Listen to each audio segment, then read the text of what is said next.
जिस चीज के पीछे मनुष्य संपूर्ण जीवन भागता रहता है, अंत समय में सब साथ छोड़ जाते हैं। अंत समय में मनुष्य को चंद जो 10 सेकंड होते हैं,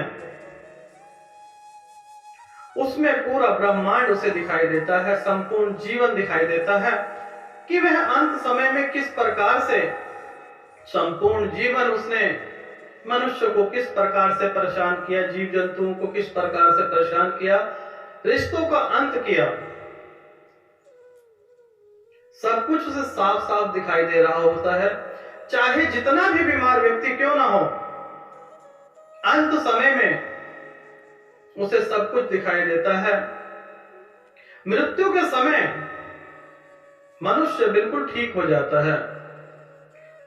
वह अपने कर्म देखता है, रोता है, रिश्तेदारों को बताना चाहता है कि मैं किस चीज के पीछे भाग रहा था और किस चीज के पीछे भागना चाहता हूं, परंतु परमात्मा उसकी वाणी छीन लेते हैं।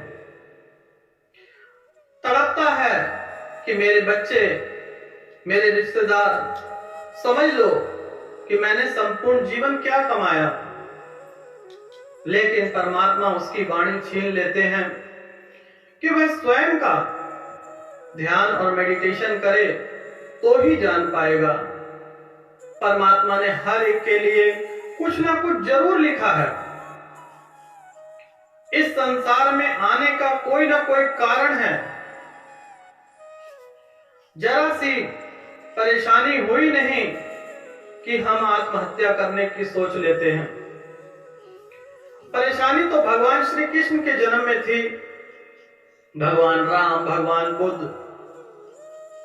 जीसस, हर एक के जीवन में परेशानी थी।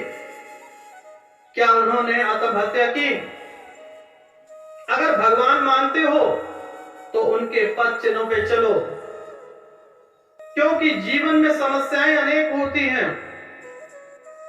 समस्या का समाधान आप ही के पास तो है।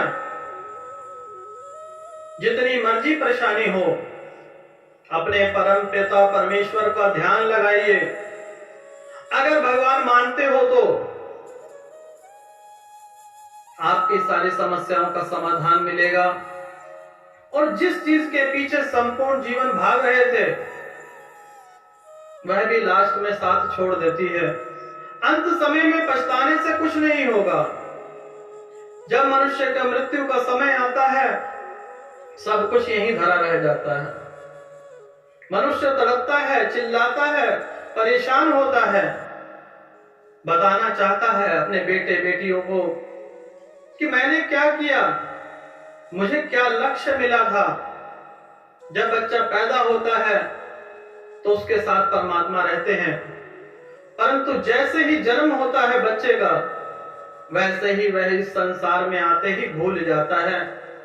आप देखेंगे कि छोटा बच्चा कभी मुस्कुराता है तो कभी रोता है।